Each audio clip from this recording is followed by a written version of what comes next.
How are you doing all, कैसे हैं आप सब। उम्मीद करता हूँ खैरियत से होंगे। और फिर एक दफ़ा आपके सामने हाजिर हुए और एक काफ़ी लंबे ब्रेक के बाद। हर बार हम यही कोशिश करते हैं कि कंटिन्यूसली हम आप लोगों को लेक्चर लाते रहें और आप लोगों को पढ़ाते रहें, लेकिन कहीं ना कहीं कोई ना कोई इशू आ ही जाता है जिसकी वजह से हमें ब्रेक लेना पड़ता है और हम कंटिन्यूसली आप लोगों के लिए वीडियोस नहीं ला पाते, कंटिन्यूसली आप लोगों को हम लेक्चर नहीं दे पाते।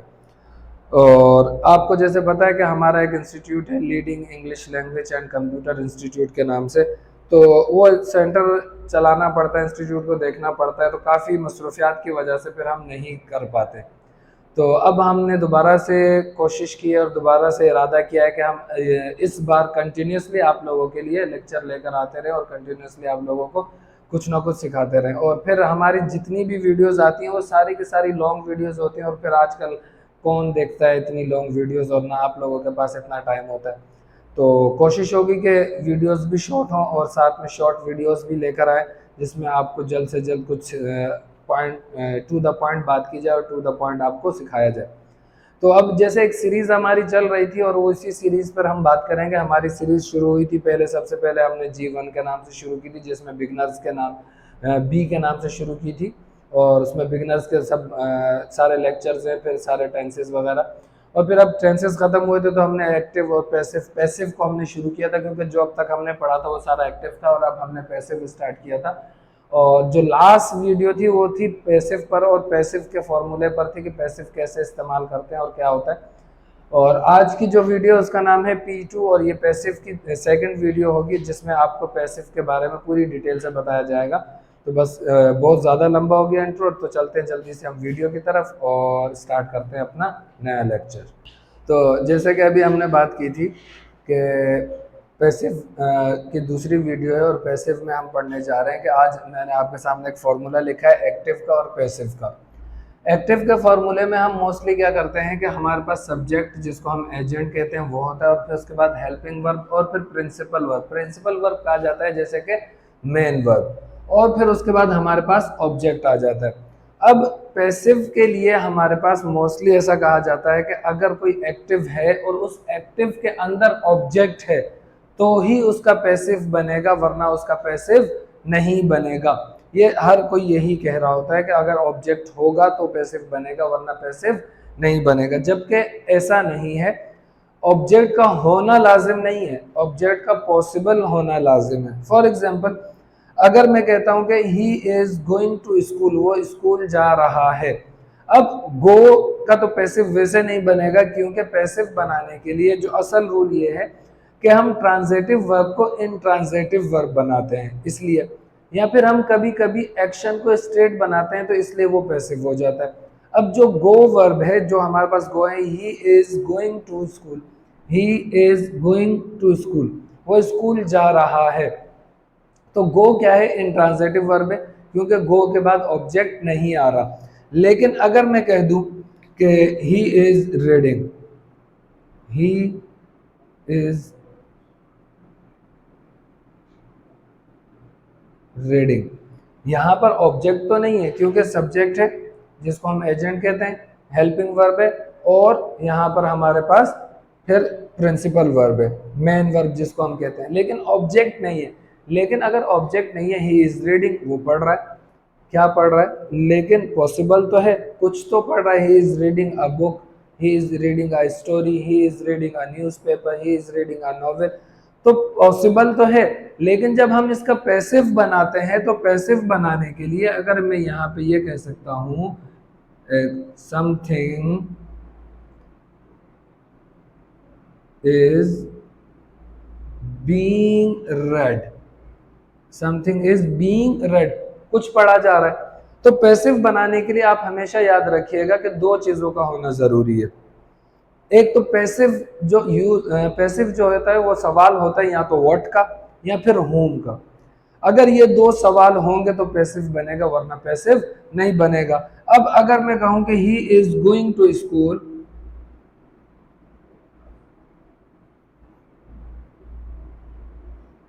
ही is going to, he is going to school, वो स्कूल जा रहा है। अब ये व्हाट का आंसर नहीं है, व्हाट का आंसर नहीं है क्योंकि ही इज गोइंग कहाँ जा रहा है। वेयर का आंसर हो सकता है, वाई का आंसर हो सकता है, व्हेन का आंसर हो सकता है, लेकिन व्हाट का आंसर नहीं है। अगर व्हाट का आंसर होता तो पॉसिबल था कि इसका पैसिव बन जाए, लेकिन अगर जब व्हाट का आंसर नहीं है तो इसीलिए इसका पैसिव नहीं बनेगा। अब हमारे पास 12 टेंसेस होते हैं, 12 टेंसेस में से हमारे पास 4 टेंसेस का पैसिव बनता ही नहीं है, कभी भी नहीं बनता।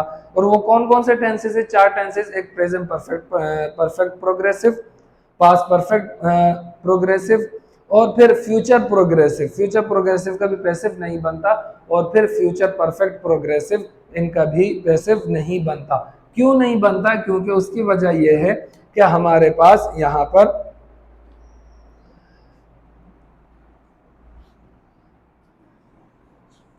जो पैसिव का फॉर्मूला है, पैसिव के फॉर्मूले में क्या आ रहा है?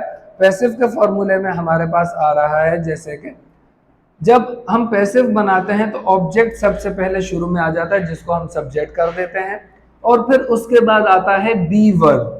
बी वर्ब का होना जरूरी है क्योंकि बी वर्ब ही पैसिव बना रहा होता है, और उसके बाद वर्ब की जो मेन वर्ब आएगा जिसको हम प्रिंसिपल वर्ब कहते हैं, उसकी हमेशा वर्ब की थर्ड फॉर्म आएगी। और उसके बाद फिर बाय और एजेंट। एजेंट क्या होगा? ये रहा, ये जो यहाँ पर एक्टिव में शुरू में था वो पैसिव में हमेशा एंड में चला जाता है। अब आपको पता है कि जो ये इज एम आर है, अगर प्रेजेंट की बात करेंगे तो इज एम आर से चेंज हो जाएगा, पास्ट की बात करेंगे वॉज वर से, और अगर परफेक्ट की बात करेंगे बिन से, और अगर कोई प्रोग्रेसिव यूज हो रहा होगा प्रेजेंट प्रोग्रेसिव या फिर पास्ट प्रोग्रेसिव, तो वहां पर ये बी वर्ब हो जाएगा बीइंग से। और अगर फ्यूचर की बात करेंगे तो फ्यूचर में हमारे पास सिर्फ और सिर्फ बी फॉर्म लगती है, बेस फॉर्म जब हम यूज कर रहे होते हैं फर्स्ट फॉर्म, तो वो लगती है, तो वहां पर बी आएगा। अब कुछ एग्जांपल्स मैं आपके सामने लिखता हूं। फॉर एग्जांपल, अगर मैं कहूं कि आई बीट हिम, मैं उसे मारता हूं। प्रेजेंट सिंपल का फॉर्मूला है क्योंकि वहां पर हेल्पिंग वर्ब नहीं होता प्रेजेंट सिंपल में।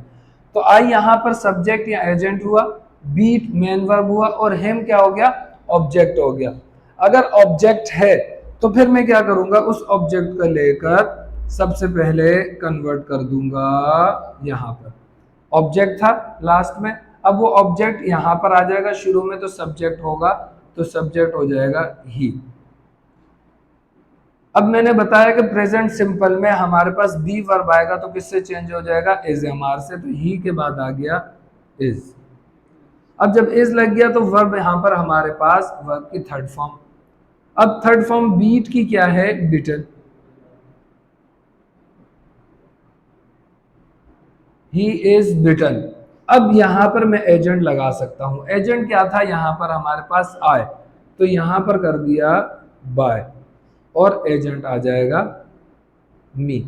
तो एजेंट जो है वो यहां पर एज अ ऑब्जेक्ट की शक्ल में आएगा, और जो ऑब्जेक्ट था वो पैसिव के अंदर एज अ सब्जेक्ट की शक्ल में आएगा। आई बीट हिम और ही इज बिटन बाय मी। अब अक्सर ये होता है कि हम जब रिटर्न लिख रहे होते हैं हमारे 9 matric first year second year में, तो बाय यूज होता है, बाय के साथ एजेंट यूज करना लाजिम होता है। लेकिन अगर मैं लैंग्वेज की बात करूं तो लैंग्वेज में बाय लगाना जरूरी नहीं है, क्योंकि लैंग्वेज में हम कभी भी ऐसे नहीं बोलते कि ही इज बिटन, वो मार खाता है मेरे जरिए से, या वो पिटता है मेरे जरिए से। हम कभी भी ऐसे यूज नहीं करते, हम सिंपल सा बोलते हैं कि वो मार खाता है या फिर वो पिटता है। अगर यही अगर मैं पास्ट में ले जाऊंगा तो सिर्फ और सिर्फ चेंजिंग क्या होगी यहां पर? वॉज। और यही अगर परफेक्ट में चला जाएगा तो परफेक्ट के लिए ही हैज, क्योंकि हेल्पिंग वर्ब का होना जरूरी है। Helping verb he has. अब उसके बाद बी वर्ब आएगा, ही हैज बिन, वर्ब की थर्ड फॉर्म आ गई बिन, और फिर यही थर्ड फॉर्म यहां पर यूज होगी। ठीक है, और फिर बाय एजेंट आप इसके बाद यूज कर सकते हैं, सिंपल सा। लेकिन जैसे कि मैंने शुरू में आपको बताया कि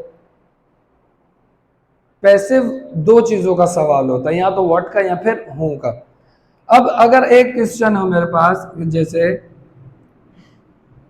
ही इज राइटिंग अ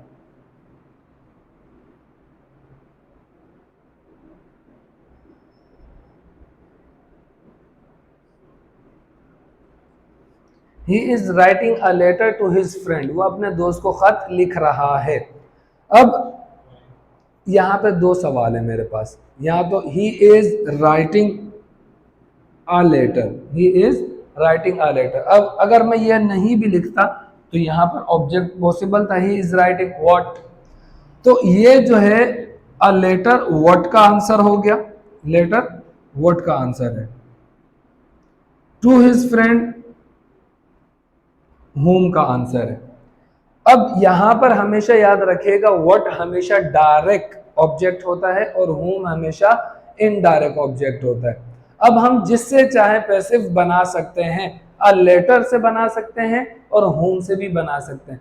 तो ये डायरेक्ट ऑब्जेक्ट हो गया और ये इनडायरेक्ट ऑब्जेक्ट है। तो पैसिव हमेशा दो ही चीजों का सवाल होगा, या तो व्हाट का या फिर होम का। अगर मुझे अ लेटर का बनाना है तो a letter is being written, a letter is being written, खत लिखा जा रहा है। या अगर मैं इनडायरेक्ट ऑब्जेक्ट से बना रहा हूं तो यहां पर भी कह सकता हूं कि होम से बनाऊंगा इनडायरेक्ट ऑब्जेक्ट से कि his friend is being written, his friend is being written a letter, उसके दोस्त को खत लिखा जा रहा है। तो आंसर वही है, क्वेश्चन वही है, लेकिन पैसिव बनाने के लिए एक चीज हमेशा याद रखें, यही कि या तो व्हाट का आंसर या फिर होम का आंसर, इसके अलावा पैसिव कभी भी नहीं बनता। ना वेयर का बनेगा, ना व्हेन का बनेगा, ना व्हाई का बनेगा, क्योंकि he is going to school, going, he is going, वो जा रहा है, कहाँ जा रहा है, वेयर, व्हेन कब जा रहा है, या फिर व्हाई क्यों जा रहा है। लेकिन अगर यही चीज ही इज इनवाइटिंग मी या ही इनवाइट्स मी, वो मुझे दावत देता है। अब दावत देता है किस चीज की, व्हाट। यहां पर अब अगर मैं कहूंगा वेयर का आंसर, वेयर का आंसर पॉसिबल तो है, लेकिन व्हाट होगा कि क्या, पार्टी की, पिकनिक की, या फिर घर की। तो इसीलिए अगर इनवाइट का आंसर बन सकता है, इनवाइट को हम कर सकते हैं, लेकिन ही सेट्स, वो बैठता है, लेकिन ये भी व्हाट का आंसर नहीं है कि वो कहाँ बैठता है। अगर मैं कहूँगा he sits on the chair, वो कुर्सी पर बैठता है, ऑब्जेक्ट तो हो सकता है, लेकिन व्हाट का आंसर नहीं है, तो इसीलिए इसका पैसिव नहीं बनेगा। तो इंशाल्लाह यहाँ तक उम्मीद करता हूँ आप लोगों को समझ में आएगा। कोशिश करेंगे कि नेक्स्ट वीडियो में आपको ये इसकी प्रैक्टिस लेकर आएँ और उसमें सेंटेंसेस बना कर दें। तो बहुत जल्द मिलेंगे इंशाल्लाह नेक्स्ट वीडियो में।